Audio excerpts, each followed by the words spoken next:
السلام علیکم ورحمۃ اللہ وبرکاتہ۔ میرے تمام دیکھنے والوں کو میرا پیار بھرا سلام۔ اللہ تعالیٰ آپ سب کو اپنے گھروں میں اپنے پیاروں کے ساتھ خوش و آباد رکھے، آمین ثم آمین۔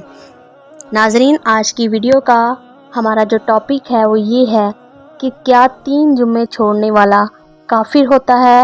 آج کی ویڈیو تھوڑی سی لینتھی ہوگی لیکن انفارمیشن سے بھرپور ہے، آپ نے ویڈیو کو پورا دیکھنا ہے۔ تو بنا ٹائم ضائع کیے چلتے ہیں ویڈیو کی جانب۔ کیا مسلسل 3 جمعے چھوڑنے والا کافر ہو جاتا ہے؟ اگر ایسا ہی ہے تو کیا اسے دوبارہ کلمہ پڑھا کر مسلمان کرنا پڑے گا؟ اگر ہاں تو پھر اس نے نکاح کا کیا ہوگا؟ پلیز اس حوالہ سے کوئی ریکارڈنگ کروائیں، کیونکہ پریکٹیکلی مسلمانوں کی اکثریت اس جرم عظیم میں مبتلا ہے۔ انا للہ و انا الیہ راجعون۔ انا للہ و انا الیہ راجعون۔ دیکھیں یہ جرم اسی لیے ہو رہا ہے کہ امت کو کہانی کرا دی گئی ہے کہ جس نے ایک دفعہ بھی کلمہ پڑھ لیا ہے اب جنت اس کی گارنٹیڈ ہے، جو مرضی کرتا رہے۔ اور یہ بھی چیزیں آؤٹ آف کانٹیکسٹ پیش کی گئی ہیں، یہ اس طریقے سے نہیں تھا۔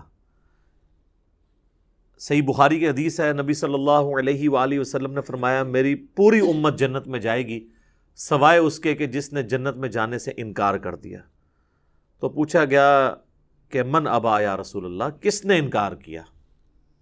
تو آپ نے فرمایا کہ جس نے میرا حکم مانا وہ جنت میں جائے گا، اور جس نے میری نافرمانی کی اس نے جنت میں جانے سے انکار کر دیا۔ باقی وہ بات الگ ٹھیک ہے، بخاری اور مسلم میں حدیث ہے کہ نبی صلی اللہ علیہ وآلہ وسلم بار بار دوزخ کی طرف جائیں گے، اللہ تعالیٰ ان کے لیے تعداد مقرر کرے گا، اللہ کے اذن سے آخر میں اس شخص کو بھی جنت سے دوزخ سے نکال کے جنت میں لے آئیں گے کہ جس کے دل میں رائی کے دانے کے برابر بھی ایمان ہوگا۔ لیکن یہ کون سوچ سکتا ہے کہ کتنا عرصہ اس کو وہ جہنم میں وہ پیریڈ گزارنا پڑے گا۔ اللہم اجرنا من النار۔ یہاں تو کہہ دیتے ہیں جناب ایک پھیرا لگے گا، آپ کو پھیرے کی لینتھ کا ہی نہیں پتا۔ ہم لوگ تو 5 سے 10 سیکنڈ کے لیے موم بتی کے فلیم کے اوپر نہیں ہاتھ رکھ سکتے۔ دنیا کی آگ، اور بخاری اور مسلم دونوں میں حدیث ہے کہ آخرت کی آگ جو ہے وہ دنیا کی آگ سے 70 گنا تیز ہے۔ تو یہ بات کر دینا بڑا آسان ہے۔ اچھا، آپ اس کو دنیا میں اگر کسی کو پریکٹیکلی امیجن کروائیں نا تو وہ کانپ اٹھے گا۔ اگر کسی کو آ جائے نا کہ تمہیں ایک جمعے کی نماز چھوڑنے پر، یا ایک فجر ظہر اثر مغرب کی چھوڑنے پر، فجر چھوڑنے پر فجر سے لے کر ظہر تک ایک 10 بائی 10 کے کمرے میں رکھا جائے گا جس میں 100 کوبرا سانپ ہوں گے، 100 بچھو ہوں گے اور 100 اژدہے ہوں گے، بس صرف فجر سے ظہر تک تم نے وقت گزارنا ہے ایک نماز چھوڑنے پہ، تو وہ کانپ اٹھے گا اس تصور سے ہی، کیونکہ اس کو امیجن کر سکتا ہے۔ آخرت چونکہ دیکھی نہیں ہے تو وہ کہتا ہے بس ٹھیک ہے، دیکھی جائے گی انشاءاللہ تعالیٰ، جو کچھ بھی ہے تیرے محبوب کی امت سے ہے۔ تو جمعے کا معاملہ تو بہت سینسٹیو ہے۔ جمعے کی آپ اہمیت کا اندازہ اس بات سے لگا دیں کہ جمعے کی نماز کے اوپر ایک پوری سورت ہے، اس کا نام ہی سورۃ الجمعہ ہے، سورت نمبر 62 پارہ نمبر 28 میں، اور اس میں باقاعدہ اللہ تعالیٰ نے جمعے کی فرضیت کا ذکر کیا ہے۔ اعوذ باللہ من الشیطان الرجیم، بسم اللہ الرحمن الرحیم۔ یا ایہا الذین آمنوا اذا نودی للصلاة من یوم الجمعہ، اے ایمان والو جب ندا دی جائے، اذان دی جائے جمعے کے لیے، اس کی نماز کے لیے جمعے کے دن، فاسعوا الی ذکر اللہ، تو جلدی سے لبکو اللہ کے ذکر کی طرف، وذروا البیع، اور تجارت چھوڑ دو، ذالکم خیر لکم ان کنتم تعلمون، اسی میں تمہاری خیریت ہے اگر تم جانتے ہوتے۔ فاذا قضیت الصلاۃ، ہاں جب نماز پڑھ چکو، فانتشروا فی الارض وابتغوا من فضل اللہ، اس کے بعد تم زمین میں پھیل سکتے ہو اور اللہ کے فضل کو تلاش کرو۔ یعنی صرف جمعے کے اس ٹائم پیریڈ کے لیے آپ نے کاروبار زندگی کو ترک کرنا ہے۔ وَاذْكُرُوا اللَّهَ كَثِيرًا لَعَلَّكُمْ تُفْلِحُونَ، اور اللہ کو بہت کثرت سے یاد کرو تاکہ تم فلاح پا جاؤ۔ تو جمعے کی فرضیت قرآن میں آئی ہے، اس سے آپ اس کی اہمیت کا اندازہ لگا سکتے ہیں۔ باقی جتنی نمازوں کا ذکر ہے وہ جنرل ہے ان کی فرضیت کے اعتبار سے، یا ایون سورۃ النور کے اندر صلاۃ الفجر اور عشاء اور ظہر کا ذکر آیا ہے تو وہ پردے کے اعتبار سے آیا ہے۔ فرضیت کا جہاں تک ذکر ہے نا اسپیسیفکلی، وہ جمعے کی نماز ہے، اسی لیے اس کی سب سے زیادہ امپورٹنس ہے۔ اور جمعے کی بھی نماز کی امپورٹنس نہیں ہے، جمعے کی اس ایکٹیویٹی کی امپورٹنس ہے نماز تو اللہ تعالیٰ نے اس دن ویسے ہی کم کر دی ہے، 4 کی بجائے 2 فرض کر دی ہیں۔ خطبے کی امپورٹنس ہے، اور یہ مسلمانوں کی ایک ویکلی پولیٹیکل گیدرنگ ہے، اور سالانہ پولیٹیکل گیدرنگ مسلمانوں کی عید کی نمازیں ہیں، اور انٹرنیشنل گیدرنگ سالانہ جو ہے وہ حج کی گیدرنگ ہے۔ یہ یعنی جمعے کے خطبے اس لیے نہیں ہے کہ یہاں پہ آپ نے لوگوں کو یعنی نکاح، طلاق اور استنجے کا طریقہ یہ ساری چیزیں بتانی ہیں، اصل میں پولیٹیکل ایشوز کو ایڈریس کرنے کے لیے، تاکہ لوگ ایک پیج کے اوپر آئیں مسلمان۔ اسی لیے جمعے کی گیدرنگ ایک شہر میں ایک سے زیادہ ہونی بھی نہیں چاہیے۔ یہ تو آج کل ایک چندے کے چکر میں اتنی جامع مسجد بن گئی ہیں، ادروائز اصولاً دیکھا جائے تو ایک شہر میں ایک جامع مسجد ہوگی۔ ایران میں آپ چلے جائیں، تہران میں ایک جگہ جمعہ ہوتا ہے اور 15 سے 20 لاکھ لوگ ایک جگہ جمعہ پڑھ رہے ہوتے ہیں، اور ایران کا پریزیڈنٹ جمعے کا خطبہ دیتا ہے۔ یہاں پہ بھی ہمارے پرائم منسٹر کو فیصل مسجد میں خطبہ دینا چاہیے۔ تو آپ دیکھیں پھر کس طریقے سے قوم ایک جگہ جمع ہوتی ہے۔ ہم تو ایک قوم بھی نہیں اسی وجہ سے۔ بہرحال یہ الگ سے ایک ٹاپک ہے۔ جمعے کی فرضیت کے اعتبار سے سورۃ الجمعہ کافی ہے۔ بخاری اور مسلم دونوں میں حدیث ہے، نبی صلی اللہ علیہ وآلہ وسلم نے فرمایا کہ اگرچہ ہم سب سے آخر میں آئے ہیں، لیکن قیامت والے دن ہم سب سے سبقت لے جائیں گے، یہود و نصارہ سے بھی۔ پھر نبی علیہ السلام نے اس کی ریزن بتائی کہ اللہ تعالیٰ نے جمعے کا دن یہودیوں پر پیش کیا، انہوں نے اس کی قدر نہیں کی، انہوں نے ہفتے کا دن اپنے لیے چوز کر لیا۔ پھر نصارہ پہ پیش کیا، انہوں نے اس کی قدر نہیں کی، اور اتوار کا دن انہوں نے چوز کر لیا۔ پھر اللہ نے ہماری رہنمائی کر دی جمعے کے دن کے لیے۔ اچھا، نبی علیہ السلام نے اس کو اللہ کی طرف منسوب کیا کہ اللہ نے ہمارے لیے رہنمائی مقرر کر دی کہ ہم جمعے کی طرف متوجہ ہوئے۔ اور پھر نبی صلی اللہ علیہ وآلہ وسلم نے فرمایا کہ قیامت والے دن، یعنی اس جمعے کے دن کے تحفے کو ایکسیپٹ کرنے کی وجہ سے قیامت والے دن ہم سبقت لے جائیں گے، یعنی سب سے پہلے جنت میں جانے والے نبی صلی اللہ علیہ وآلہ وسلم کے امتی ہوں گے انشاءاللہ تعالی۔ اللہم اجعلنا منہم، آمین۔ صحیح مسلم میں ایک حدیث ہے کہ نبی صلی اللہ علیہ وآلہ وسلم نے فرمایا کہ جمعے کا دن باقی تمام دنوں کا سردار ہے۔ اسی دن آدم علیہ السلام پیدا ہوئے، اسی دن وہ جنت میں داخل کیے گئے، اسی دن جنت سے نکالے گئے، اور اسی دن قیامت قائم ہوگی۔ ایک اور حدیث ہے بخاری اور مسلم دونوں میں، نبی صلی اللہ علیہ وآلہ وسلم نے فرمایا کہ جمعے کے دن ایک گھڑی، ایک لمحہ ایسا آتا ہے کہ اس گھڑی میں جو اللہ سے خیر مانگی جائے نا، اللہ تعالیٰ وہ خیر عطا فرما دیتا ہے۔ اچھا، اس میں اب مختلف اقوال ہیں۔ بہرحال صحیح مسلم میں ایک حدیث ہے کہ نبی علیہ السلام نے فرمایا کہ یہ جو قبولیت کی گھڑی ہے نا، یہ خطیب کے ممبر پر بیٹھنے سے لے کر نماز جمعہ کے ختم ہونے تک ہے۔ اس دوران یہ ایکٹیویٹی ہے، یعنی ایک گھڑی ایسی آتی ہے جو قبولیت کا وقت ہے۔ ویسے پبلک میں مشہور ہے کہ وہ 2 خطبوں کے درمیان وہ بھی ہو سکتا ہے، اس کے علاوہ بھی نماز کا بھی وقت ہو سکتا ہے جس میں آپ اللہ کی طرف رجوع لاتے ہیں۔ اس لیے آپ دیکھیں کہ بخاری اور مسلم دونوں میں حدیث ہے، نبی صلی اللہ علیہ وآلہ وسلم نے فرمایا جو جمعے والے دن سب سے پہلی گھڑی میں آتا ہے اسے اونٹ نحر کرنے کا ثواب دیا جاتا ہے، جو اس کے بعد آتا ہے اسے ایک گائے ذبح کرنے کا ثواب، جو اس کے بعد آتا ہے اسے ایک بھیڑ یا بکری ذبح کرنے کا ثواب، جو اس کے بعد آتا ہے اسے ایک مرغی ذبح کرنے کا ثواب، اور جو بالکل اینڈ پہ آتا ہے اسے انڈا صدقہ کرنے کا ثواب۔ اور پھر اس کے بعد الفاظ ہے کہ اس کے بعد فرشتے رجسٹر بند کر دیتے ہیں جب خطیب ممبر پہ چڑھ جاتا ہے، یعنی یہ ساری گھڑیاں خطیب کے ممبر پہ چڑھنے سے پہلے ہیں، اور پھر فرشتے جو ہیں وہ بھی الذکر سننا شروع کر دیتے ہیں۔ الذکر یعنی جو خطیب خطبہ دے رہے ہیں، بشرطے کہ وہ ذکر ہو، کہانیاں نہ ہو۔ الذکر تو پھر سر یہی ہے، انا نحن نزلنا الذکر وانا لہ لحافظون۔ صحیح مسلم میں حدیث ہے کہ نبی علیہ السلام کے جمعے کا خطبہ جو ہے وہ قرآن ہی ہوا کرتا تھا۔ 4 حدیثیں اوپر تلے۔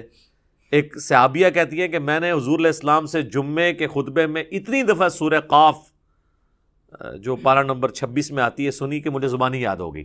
اب ہر جمعے میں وہ ظاہر تذکیر والی صورت ہے تو وہ الذکر سننا شروع کر دیتے ہیں، اور پھر اس کے بعد جو آتا ہے نا، پھر اسے نارمل صرف نماز کا ثواب ملتا ہے، جو ایکسٹرا آرڈنری ثواب ہے نا جمعے کا وہ ختم ہو جاتا ہے۔ اچھا، اسی حدیث میں الفاظ ہیں کہ جو پہلی گھڑی میں آئے اس کے لیے ثواب. پھر اس میں نبی علیہ السلام نے یہ بھی فرمایا کہ پھر جتنا مقدر ہو تم نماز ادا کرو.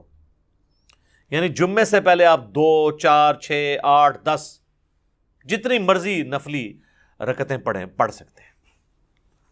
اچھا، اس میں ایک حدیث ضعیف بھی پیش کی جاتی ہے ابو داؤد کی کہ جمعے والے دن مکروہ وقت کوئی نہیں ہوتا، وہ روایتی کمزور ہے. اس کا تو آپ نے بہرحال خیال رکھنا ہوگا. وہ جو 5-7 منٹ ہوتے ہیں جب سورج اپنے ٹریک میں بالکل سینٹر میں ہوتا ہے، جسے آپ زوال کہتے ہیں، وہ زوال نہیں ہوتا، وہ ضحوہ کبریٰ ہوتا ہے. زوال آفتاب تو کہتے ہیں آپ ظہر کا وقت شروع ہونے کو ہے، سورج گرنا شروع ہو جائے مغرب کی طرف. سینٹر سے ذرا سا ہٹے گا تو مکروہ وقت ختم ہو جائے گا. ایگزیکٹ سینٹر میں آپ سمجھ لیں وہ جو 5-7 منٹ ہیں وہ مکروہ وقت ہے. اس سے پہلے بھی آپ نفلی نماز پڑھ سکتے ہیں، اس کے بعد بھی ایگزیکٹ اس وقت نہیں پڑھ سکتے. تو جتنی مقدر ہو پڑھو. البتہ بخاری اور مسلم میں حدیث ہے کہ جب خطیب جو ہے وہ خطبہ دے رہا ہو نا تو پھر آپ نے 2 رکعتیں پڑھنی ہے، اور اس وقت تک نہیں بیٹھنا جب تک وہ 2 رکعتیں نہ پڑھ لیں. یہ جمعے کے دن کا پروٹوکول ہے، عام نمازوں کے لیے نہیں ہے. اور 2 سے زیادہ پھر نہیں پڑھنی جب خطبہ شروع ہو جائے، کیونکہ اصل مقصد تو خطبہ سننا ہے. اور اگر خطبہ شروع نہیں ہوا تو صحابہ کا جو معمول ہے وہ کم از کم 4 رکعتیں تھی جمعے سے پہلے، کم از کم 2 تو پڑھنی ہے آپ نے. اور بعد میں صحیح مسلم میں آتا ہے کہ جس نے جمعے کے بعد نماز پڑھنی ہے وہ 4 رکعتیں پڑھے. 2 کر کے بھی پڑھ سکتے ہیں اور اکٹھی 4 بھی پڑھ سکتے ہیں، دونوں طریقے سے ثابت ہے. تو یہ جمعے کی رکعتیں میں نے بتا دی، یعنی ٹوٹل کتنی ہوئی؟ 8. 2 سنتیں پہلے، 2 فرض اور 4 سنتیں بعد میں. اور اگر آپ نے پہلے 4 سنتیں پڑھنی ہیں تو پھر 10 ہوگی. تو نبی صلی اللہ علیہ وآلہ وسلم نے یعنی یہ ترغیب دلائی ہے کہ جمعے والے دن خطیب کے ممبر پہ چڑھنے سے پہلے پہنچ جائیں. اب حنفیوں کی چونکہ تقریر انہوں نے لادہ کر لی ہوئی ہے تو حنفیوں کے لیے یہ نہیں ہوگا کہ عربی خطبہ سننا ہوگا. وہ بھی جب ممبر پہ خطیب چڑھتا ہے نا اردو خطبے کے لیے، تو اس کے بعد رجسٹر ان کے بند ہو جائیں گے. اب چونکہ انہوں نے اپنے پبلک کو پڑھایا ہوا ہے کہ یہ تقریر جو ہے یہ لادہ سے ہے، اصل عربی کے خطبے ہوتے ہیں، پھر لوگ کہتے ہیں پھر اصل ہی آگے سنیں گے جو ہمیں بھی سمجھنا ہے. اور معذرت کے ساتھ جو پڑھ رہے ہوتے ہیں ان کو بھی نہیں سمجھ ہوتی کہ وہ پڑھ رہے کیا ہیں. حقیقت بات ہے، کئی جو ائمہ ہیں آپ ان سے کہنا یہ جو تم نے عربی خطبہ پڑھا اس کا ترجمہ بتاؤ کیا ہے. تو جب پڑھنے والے کو بھی نہیں پتا تو سننے والے کو کیا پتا ہوگا. اس لحاظ سے اہل حدیث نے یہ ٹھیک کیا ہے کہ انہوں نے خطبے تو 2 ہی رکھے اور اللہ کی حمد اور درود کو عربی میں رکھا، باقی انہوں نے جو واعظ اور تقریر جو مقصد تھا تذکیر کرنا اسے اپنی نیٹو لینگویج میں کر دیا، اردو کے اندر، انگلش کے اندر. یہی طریقہ ٹھیک ہے. تو حنفیوں نے وہ تقریر ایک تیسرا خطبہ ایڈ کر دیا اور وہ بھی پھر بیٹھ کے شروع ہو گیا. حالانکہ خطبہ تو کھڑے ہو کے ہوتا ہے جمعے کا، بیٹھ کے تو آپ دے نہیں سکتے. اور اس میں آپ نے سہارا لے کے کھڑا ہونا ہے. وہ کھڑا سہارا ہو کے اس لیے ہوتا ہے کہ تقریر تھوڑی لمبی ہو تو آپ مطلب سہارا لے سکیں. انہوں نے بیٹھ کے خطبہ شروع کر دیا، تو یہ بھی ایک خلاف سنت چیز ہے. بہرحال جمعے کی نماز کی امپورٹنس اس حوالے سے آپ نے ذہن میں رکھنی ہے. باقی جمعے میں جمعے کی نماز اور اس کی تقریر کے علاوہ 2 اعمال ایسے ہیں جو اسپیسیفکلی اہمیت کے حامل ہیں. المستدرک الحاکم میں صحیح سند سے یہ حدیث ہے، مشکات کے اندر بھی موجود ہے، کہ جو شخص سورۃ الکہف کی تلاوت کر لے جمعے کے دن تو اگلے جمعے تک اس کے لیے ایک نور اللہ کی طرف سے مقرر ہو جائے گا. اور ابو داؤد میں ایک حدیث ہے، مشکات میں بھی ہے، سنن نسائی میں بھی، ابن ماجہ میں بھی، کہ نبی صلی اللہ علیہ وآلہ وسلم نے فرمایا کہ جمعے کا دن جو ہے یہ یوم مشہود ہے، یعنی اللہ کے حضور اعمال پیش ہونے کے اعتبار سے. اور اس دن آدم علیہ السلام پیدا ہوئے اور یہ تمام دنوں کا سردار ہے. تم اس دن مجھ پر کثرت سے درود پڑھو، تمہارا درود مجھ پر پیش کیا جائے گا. تو صحابہ نے عرض کیا اللہ کے محبوب علیہ السلام جب آپ فوت ہو جائیں گے اور آپ کی ہڈیاں مٹی میں مل جائیں گی، یہ الفاظ ہیں حدیث کے، کیونکہ اس وقت 295C اس طرح اپلائی نہیں ہوتی تھی سوال پوچھنے کے اوپر، تو تب بھی آپ پہ درود پیش ہوگا. تو آپ نے فرمایا ہاں، ان اللہ حرم علی الارض ان تأکل اجساد الانبیاء، بے شک اللہ تعالیٰ نے حرام کر دیا ہے مٹی کے لیے کہ وہ نبیوں کے جسموں کو کھائے. تو درود مجھ پر اس وقت بھی پیش ہوگا. تو جمعے کا دن اسپیسیفکلی درود شریف کا دن بھی ہے. اللہم صلی علی محمد وعلی آل محمد.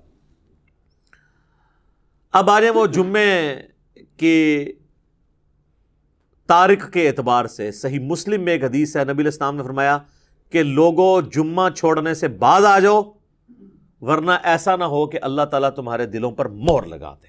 اور یہ مہر وہ ہے صم بکم عمی فہم لا یرجعون، ختم اللہ علی قلوبہم وعلی سمعہم وعلی ابصارہم والعیاذ باللہ تعالی. اور جامع ترمذی میں حدیث ہے جس نے مسلسل 3 جمعے چھوڑ دیے اللہ تعالیٰ اس کے دل پر مہر لگا دے گا.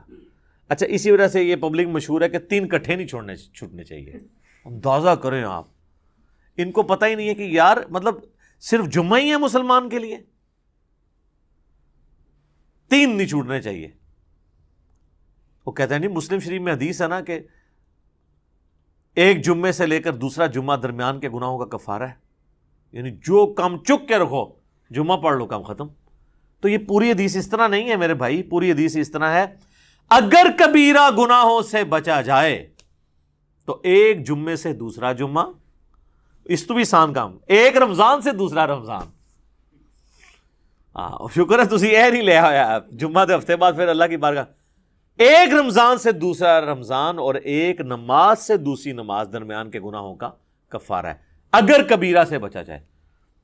تو سب سے کبیرہ گناہ شرک کے بعد اگر کوئی ہو سکتا ہے تو وہ فرض نماز چھوڑنا ہے.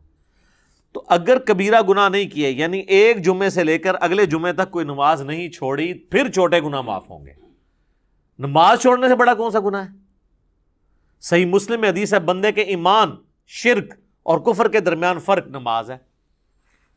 جامعہ ترمذی میں حدیث ہے شقیق تابعی کہتے ہیں کہ صحابہ کرام صرف تارک الصلاح کی تکفیر کرتے تھے, جو نماز چھوڑنے والا نا اسے کافر سمجھتے تھے, اس کے علاوہ کسی گناہ کے اوپر وہ کفر کا فتویٰ نہیں لگاتے تھے.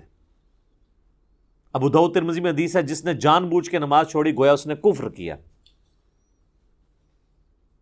یہ تو بڑا سینسٹیو معاملہ ہے, کفر اور شرک کے درمیان فرق جب نماز ہے. اور اس سے بھی بڑھ کر سورۃ الروم کی وہ جو آیت ہے منیبین الیہ, رجوع لاؤ اللہ کی طرف, وَأَقِیمُوا الصَّلَاةَ وَلَا تَکُونُوا مِنَ الْمُشْرِکِینَ, اور نماز کو قائم رکھنا, دیکھنا مشرکوں میں سے نہ ہو جانا. نماز چھوڑنے والے کو اللہ تعالیٰ فرمایا گویا کہ وہ مشرک ہے.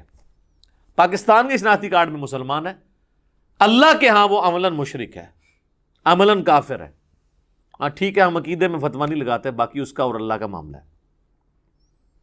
پھر سنن ابن ماجہ میں حدیث ہے ابو درداء اصحاب صفہ میں سے ہیں, وہ کہتے ہیں کہ نبی علیہ السلام نے, بڑے پیارے الفاظ ہیں, میرے خلیل نے مجھے 3 وصیتیں کی تھی. نمبر 1, اللہ کے ساتھ شرک نہ کرنا, خواہ تمہارے ٹکڑے ٹکڑے کر دیے جائیں یا تمہیں آگ میں جلا دیا جائے. نمبر 2, کبھی نماز, فرض نماز نہ چھوڑنا ورنہ اللہ کے ہاں تمہارا ذمہ اٹھ جائے گا, یعنی اللہ کو پھر کوئی پرواہ نہیں. اور نمبر 3, شراب نہ پینا, تمام گناہوں کی چابی شراب ہے. یہ 3 وصیتیں ابو درداء کہتے ہیں کہ نبی علیہ السلام نے مجھے کی تھی. پھر مسند امام احمد میں وہ حدیث ہے کہ نبی صلی اللہ علیہ وآلہ وسلم فرمایا کہ جو شخص نماز پڑھنے والا ہے قیامت والے دن اس کی نماز اس کے لیے دلیل ہوگی, نور ہوگی اور نجات کا ذریعہ ہوگی. اور جو نماز چھوڑنے والا ہے اس کے لیے نہ کوئی نور ہوگا, نہ نجات کا کوئی سبب ہوگا, نہ اللہ کے حضور کوئی حجت ہوگی پیش کرنے کے لیے, اور اس کا حشر فرعون, قارون اور حامان کے ساتھ ہوگا والعیاذ باللہ تعالی. اور ایک اور حدیث ہے سنن ابی داؤد میں کہ قیامت والے دن سب سے پہلے نماز کے بارے میں سوال کیا جائے گا. اور پھر فرمایا کہ جس کی نماز درست نکل آئی اس کے باقی معاملات آسان ہو جائیں گے, اور جس کی نماز ہی غلط نکلی اس کے بعد کے معاملات اس سے زیادہ مشکل ہو جائیں گے. پھر اسی حدیث میں الفاظ ہیں کہ اگر کسی کے فرائض میں کوئی کوتاہی رہ گئی تو اللہ تعالیٰ فرشتوں سے کہے گا کہ میرے بندوں, اس بندے کی کوئی نفلی عبادت دیکھو, جو ہم سنت پڑھتے ہیں, یعنی 12 سنت موقدہ نفلی عبادت ہے, تو فرائض کی کمی اس سے پوری کر لی جائے. لیکن فرض کے اوپر کوئی کمپرومائز نہیں ہے. لہٰذا یہ جمعے کے معاملے کو اتنا ہلکا جاننا اور کہنا جی بس ٹھیک ہے دیکھی جائے گی, کوئی فرق نہیں پڑتا. اور حقیقت بات تو یہ ہے کہ علماء عرب تو آپ کو پتہ ہے کہ نماز چھوڑنے والے کی تکفیر کرتے ہیں, اور ان کے فتوے کے تحت تو پھر ظاہر ہے کہ نکاح بھی ٹوٹ جائے گا. جو انہوں نے پوچھا نکاح تو ٹوٹ جائے گا ظاہر ہے. اور ایسی عورت کو تو ایسے مرد سے بالکل طلاق لے لینی چاہیے, اس کو دھمکی لگائے کہ یا تو نماز شروع کر, جمعے کی نہیں عام نماز بھی, ادروائز دیکھیں نا جی, اب یہ تو نہیں کہ آپ نے صرف کلمہ پڑھ لیا تو آپ مسلمان تصور ہو جائیں گے. یعنی اسلام 3 چیزوں کا نام ہے نا, اقرار باللسان, زبان سے اقرار کرنا, و تصدیق بالقلب, اور دل سے تصدیق کرنا, و عمل بالجوارح, اور اپنے اعمال کے ساتھ جوارے کے ساتھ اس کو ایگزیکیوٹ بھی کرنا. جب میں آپ کو حدیث بتا رہا ہوں جامعہ ترمذی کی کہ صحابہ کرام علیہم رضوان تارک الصلاح کی تکفیر کرتے تھے. آپ نے عمر سیریز میں نہیں دیکھا کہ جب وہ جاتے ہیں جو مرتدین قبائل کی طرف، جن کی طرف ان کو خبر ملتی ہے کہ یہ مرتد ہوئے ہیں، تو وہ کہتے ہیں اذان دو. جواب میں اگر وہاں سے اذان کی آواز آتی ہے تو وہ پھر حملہ نہیں کرتے تھے، اور نہیں آتی تھی تو پھر وہ یعنی وہ ان کے لیے جو ٹیسٹر انہوں نے رکھا ہوا تھا نا، چیک پوائنٹ، وہ نماز تھی. اب مجھے بتائیں صحابہ اگر اس وقت دنیا میں آ جائیں، اور ہم جو اس وقت کلیم کر رہے ہیں کہ دنیا کا سب سے بڑا اسلامی ملک پاکستان ہے نا، کہتے ہیں انڈونیشیا کو بھی پیچھے چھوڑ دیا نا اب آبادی کے اعتبار سے، تو وہ پاکستان کے شناختی کارڈ میں جو لکھا ہے اس اعتبار سے تو واقعی سب سے بڑا ہے. لیکن اگر اس کو اللہ کے کرائٹیریا میں دیکھا جائے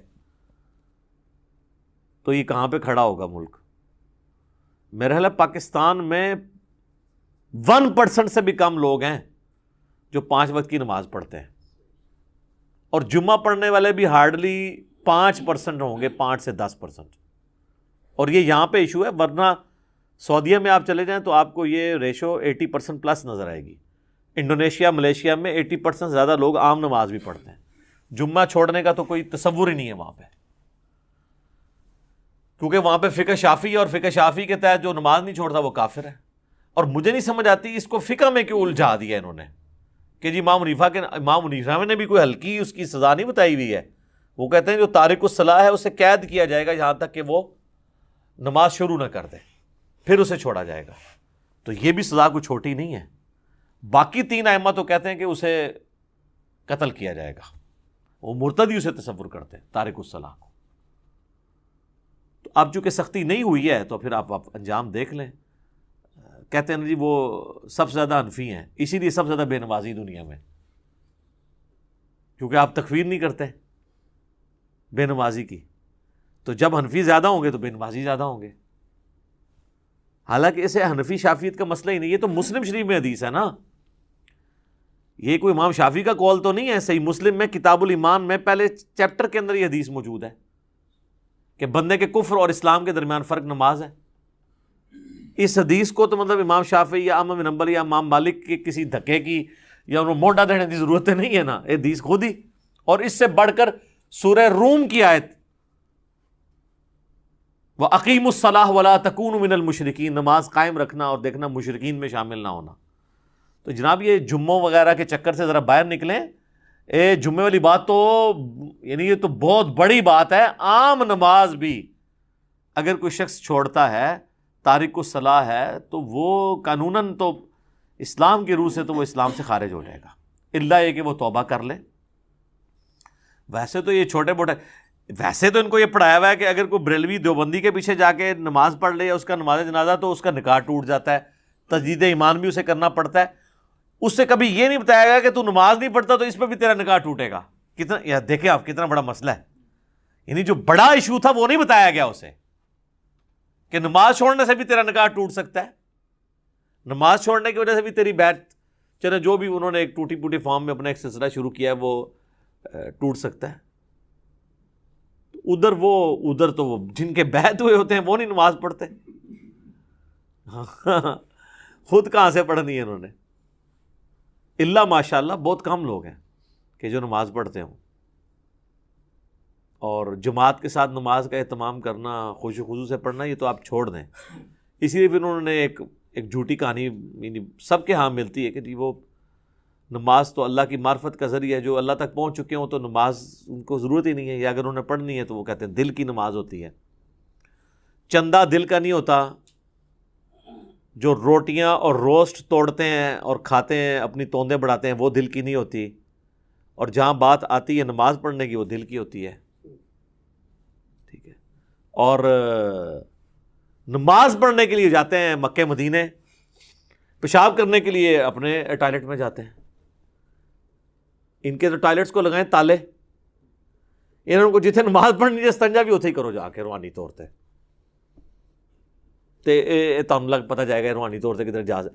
یعنی جو بندہ یہاں بیٹھے بیٹھے مکے اور مدینے جا کے نمازیں پڑھ رہا ہے، استنجا کرنے کے لیے وہ کیوں اٹیچ باتھ میں جاتا ہے؟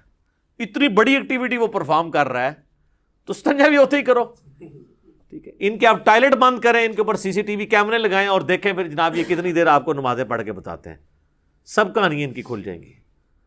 اور آپ کو تو ہم یعنی پریکٹیکل سولوشن دے رہے ہیں. دیکھیں یہ اب سائنٹیفک دور ہے، ادھر آپ نے ایشوز کو پیش کرنا ہے تو آپ نے ایک بکش فارم میں پیش کرنا ہے کہ ہاں یہ اس طرح نہیں، اس طرح ہے. ٹھیک ہے، اور میں آپ کو بتاؤں یہ جو معجزات اور کرامات کو ہم مانتے ہیں لیکن یہ کسی کے اختیار میں نہیں ہے، الا ایک انبیاء کے ساتھ معجزات اٹیچ ہیں. کرامت اللہ تعالیٰ جس کے اوپر ظاہر کرتے ہیں. یہ جس طرح سپر مین اور ٹارزن بنا کے پیش کرتے ہیں نا بزرگوں کو، تو چونکہ ان کے دعوے ہیں نا تو کر کے بتائیں. نبی علیہ السلام سے اگر نبی علیہ السلام اللہ کا پیغمبر ہونے کا دعویٰ کر رہے تھے تو جب ان سے یہ بات کی جاتی تھی تو وہ فزیکلی سب کے سامنے کرتے تھے. بخاری مسلم میں حدیث ہے کہ بارش نہیں ہو رہی تھی تو ایک صحابی نے کھڑے ہو کر کہا یا رسول اللہ کے حضور دعا کریں. وہ کہتے ہیں ہم چلچلاتی دھوپ میں گئے ہیں اور واپس آئے ہیں تو بارش شروع ہو گئی تھی، اور اتنی بارش ہوئی کہ اگلے جمعے تک ہوتی رہی، اور اگلے جمعے وہی شخص دوبارہ کھڑا ہوا کہ یا رسول اللہ آپ دعا کریں کہ ہماری ارد گرد زمینوں پہ تو بارش ہو، ہمارے گھروں پہ نہ ہو، گھر کی چھتیں ٹپکنا شروع ہو گئی ہیں. تو نبی علیہ السلام نے اپنی مبارک انگلی سے یوں اشارے کیے اور وہ بادل پھٹنے شروع ہو گئے. ٹھیک ہے، اور وہ کہتے ہیں جب ہم اگلے جمعے کے لیے گئے بارش میں تھے تو واپس آئے تو دھوپ تھی. تو میرے بھائی یہ یعنی نبی علیہ السلام نے تو سب کچھ کر کے بتایا نا. آپ کا جن بزرگوں کے بارے میں کلیم ہے تو ہم ان کو سائنٹیفکلی اس طرح چیزوں پہ چیک کریں گے، یہ سب کے سامنے فزیکلی کر کے بتائیں گے. اور میں آپ کو بتاؤں نبی علیہ السلام کی نبوت کو جسٹیفائی کرنے والی سب سے بڑی چیز یہ ہے کہ ہزاروں کیمرے آپ کے اوپر فٹ تھے. یہ جو آپ کے صحابہ تھے سفر و حضر ہر وقت آپ کے ساتھ تھے. اگر آپ کے کریکٹر میں کہیں ذرا سی بھی جھول ہوتی نا تو آپ کی وفات کے بعد آپ کے وہ ساتھی جو جانثار ہمیشہ سے آپ کے ساتھ تھے، ایک تو وہ تھے نا جو فتح مکہ پہ طلقاء بنے، معافیاں مانگی، اور ایک حضور کا غلبہ دیکھ کے اسے ایک سردار کا غلبہ تصور کرتے ہوئے اذا جاء نصر اللہ والفتح کے تحت وہ اسلام میں داخل ہو گئے. وہ موٹیویشنل تو ان کا ایمان نہیں تھا، لیکن جو سابقون الاولون جو شروع سے حضور کے ساتھ اٹیچ تھے، جو بندہ ساتھ اٹیچ ہوتا ہے نا جی اس کو اس بندے کی کمزوریاں اور خوبیاں پتہ ہوتی ہیں. کہیں نہ کہیں بندہ ایکسپوز ہو جاتا ہے. جس کے ساتھ ہزاروں لوگ اٹیچ ہوں اور حضور کی وفات کے بعد ان میں سے کوئی بندہ ٹس سے مس نہ ہو، اور کمٹمنٹ کا یہ لیول ہو کہ ہزاروں لوگ جب اس دین کو چھوڑ جائیں تو چند مٹھی بھر لوگ اتنے کانفیڈنٹ ہوں کہ ہمارے نبی نے ہم سے وعدہ کیا تھا کہ رومن اور پرشین امپائر گرے گی، ہم تھوڑے سے ہی لیکن ہم ٹکرائیں گے، اللہ ہمیں فتح دے گا. یہ کانفیڈنس لیول ہو، یہی نبی علیہ السلام کی یعنی نبوت کی صداقت ہے. یہ دلیل ہے سب سے بڑی. تو نبی علیہ السلام پہ ہزاروں کیمرے فٹ تھے. کہیں آپ کے کریکٹر میں کوئی جھول ہوتی، آپ کی بیویوں کے ذریعے باہر نکل سکتی تھی بات، آپ کے دوستوں کے ذریعے باہر نکل سکتی تھی، اور آپ جن بزرگوں کو مانتے ہیں ان کی کیا کیا باتیں باہر نکلتی ہیں. پرانوں کی نکلتی تھی وہ میں نے نکال دی ہیں، اور نیوں کی تو اس لیے نکل رہی ہیں کہ پرانے زمانے میں بھی اگر ان کو اسی طریقے سے پرانوں کو بھی چیک کیا جاتا کریٹیکلی کیمروں کے ذریعے یا باقی معاملات کے ذریعے تو آپ دیکھ لیتے کہ ان کے بھی ماشاءاللہ الا ماشاءاللہ اچھے لوگ بھی ہوں گے. میں نے یہ نہیں کہتا کہ برے لوگ ہی ہیں سارے، لیکن یہ ہے کہ یہ بڑی مشکل سے حسن ظن قائم رہتا ہے کہ آپ اتنے یعنی عجیب و غریب قسم کے دعوے کرتے ہیں. اور آپ دیکھ لینا وہ ہمارے بھائی نے انڈرسٹینڈ اسلام کے اوپر وہ جو ویڈیو اپلوڈ کی ہے کہ بزرگ جو ہیں وہ استنجے کے لیے پتھر مانگ رہے ہیں تو وہ جس چیز کی طرف جاتا ہے وہ سونا بن جاتا ہے. اور پھر وہ جناب یہ بھی بتا رہے ہیں کہ حضرت وہ کہنے لگے جی بال بڑھ گئے تھے، انہوں نے کہا تیرے نبی کی سنت ٹوٹ رہی ہے تو اس لیے مجھے کچھ پیسے دے دے. یار اللہ کے بندو، وہ کہتے ہیں سال ہوا ہے کچھ نہیں آپ سے مانگا، اب یہ سنت ٹوٹنے تو سنت بھی ٹوٹنے لگی تو ابھی بھی مانگنے کی ضرورت نہیں ہے. جس نے سال آپ کو بغیر کھائے پیے سارا کچھ معاملہ کر دیا ہے تو روحانی طور پہ بال کٹ جائیں خود بخود ہی. روحانی طور پہ اگر بندہ زندہ ہے تو بال بھی روحانی طور پہ کٹ جائیں، ناخن کٹ جائیں، ختنہ بھی ہو جائے، روحانی طور پہ نہیں ہوتا. سب کہانی ہے جناب. تو اللہ تعالیٰ ہمیں فہم اور عقل دے اور ہم چیزوں کو صحیح طریقے سے سمجھیں. ٹھیک ہوگا؟ جزاکم اللہ خیر.